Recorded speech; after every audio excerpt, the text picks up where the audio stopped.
दमोह नगर पालिका के सीएमओ का कार्यभार ग्रहण करने के बाद में प्रदीप शर्मा के द्वारा घटिया निर्माण भ्रष्टाचार के खिलाफ जो कार्रवाई की गई, शायद यही वजह रही कि उन्हें काले का सामना करना पड़ा। इधर फिलहाल नगर पालिका में करीब 100 करोड़ के कार्य होने जा रहे हैं। यह भी एक वजह है कि सीएमओ को ऐसा भुगतना पड़ा। कितने करोड़ के आज की स्थिति में जो टेंडर काम होने वाले हैं या लगने वाले हैं स्वीकृति, वो ही लगभग 100 करोड़ के हैं। तो इसका मतलब है कंस्ट्रक्शन इतने खराब हो रहे कि वो लंबे चल नहीं पा रहे हैं। जैसे मैंने आपको एक एग्जांपल के रूप में बताया, तो कंस्ट्रक्शन क्वालिटी जब तक अच्छी नहीं होगी आप कितनी बार बनाए, क्योंकि एक रोड 20 साल के लिए होती है। यदि वो बन रही है तो 20 साल तक उसने खराब नहीं होना चाहिए, न ही उसको दोबारा बनाया जाना चाहिए। पर यहाँ जो कंस्ट्रक्शन की क्वालिटी है वो बहुत खराब हो रही है। अभी एक रोड की टेस्ट कराई है जिसकी स्ट्रेंथ M20 की थी और उसमें केवल 4 इंच का जो सैंपल निकला और रिपोर्ट में ये आया कि ये इतना घटिया है कंस्ट्रक्शन है कि इसकी जांच भी नहीं की जा सकती, इसको टेस्ट भी नहीं। मैरिज गार्डन के मामले में भी है, अभी परसों के दिन जो घटना के एक दिन पहले मैरिज गार्डनों के ऊपर हमने कहा था कि या तो हम सील करेंगे फिर उनको, तो ये देखा गया कि एक ही मैरिज गार्डन पे 6 करोड़ रुपए, क्योंकि उन्होंने कभी टैक्स भरा ही नहीं। तो कर्मचारी की भी गलती कि उनको बिल देना चाहिए था, हालांकि नागरिक देने को तैयार है, लेकिन कई लोग जानबूझ के भी टैक्स नहीं भर रहे हैं। ये भी एक समस्या है। मारोठी गार्डन है आई थिंक, जिसपे कभी मारोठी मैरिज गार्डन बता रहे थे। नहीं, जो वो तो सुधार जो कार्य हो रहे थे उसमें भी देखा गया था कि जो बैटरी है, मतलब सुधार में बहुत ज़्यादा मेंटेनेंस में पैसे खर्च हो रहे थे। बैटरी जो है वो जो 3-4 हज़ार रुपये में मिल रही है वो 7-8 हज़ार रुपये में खरीदी जा रही है, तो वो भी एक समस्या थी। तो वो भी हमने टेंडर कर दिए हैं।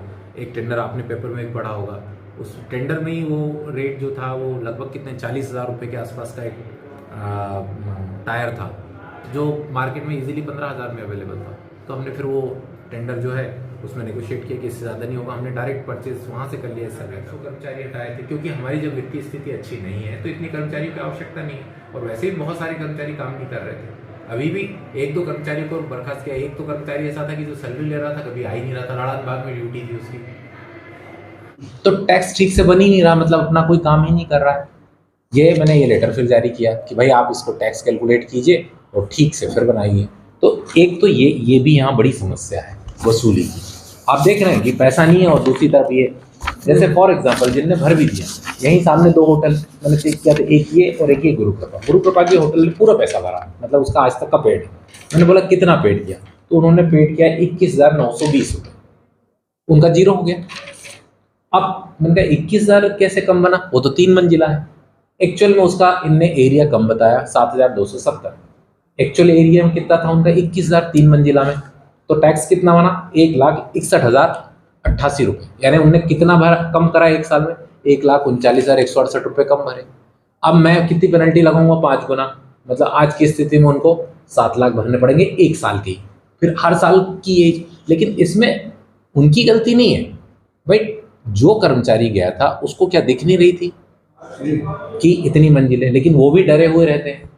कोई नेता है, कोई पहलवान है, भाई उनका भी कहना। कल बेचारा एक कर्मचारी रोते हुए आया कि साहब आप हमको कहते हो कि जाओ पेनल्टी लगाओ, उससे टैक्स वसूली करो, जब आपके साथ ऐसा हो गया तो हमको तो हमारे आपका साथ देंगे, तो हमारे जाने के बाद ये हमारे कपड़े उतार के और फिर दौड़ाएंगे। तो वो भी तो एक डर है और समस्या है। तो ये हमारा एक राजस्व विभाग की समस्या है। ऐसे सारे विभागों में कुछ न कुछ प्रॉब्लम्स है।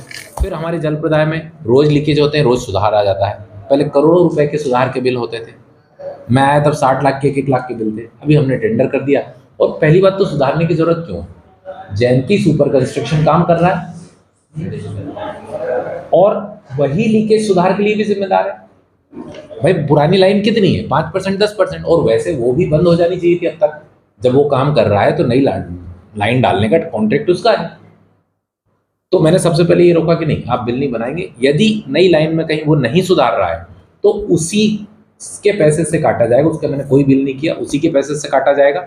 और अगर उसका पैसा खत्म भी हो जाएगा तो हम रेवेन्यू की तरह उससे वसूली करेंगे, जब तक लाइन, या तो वो लाइन कंप्लीट करके दे, क्योंकि लाइन जो डाली गई है वो सिर्फ लाइन डालने के लिए ना, उसमें पानी भी आना चाहिए। कई जगह पानी नहीं, जैसे वो हिना खान मैडम का भी फोन आ रहा था पार्सल, उनकी लाइन तो डली है लेकिन पानी नहीं जा रहा है। तो खाली लाइन डालने के लिए पैसे थोड़ी दिए सरकार ने, उसमें पानी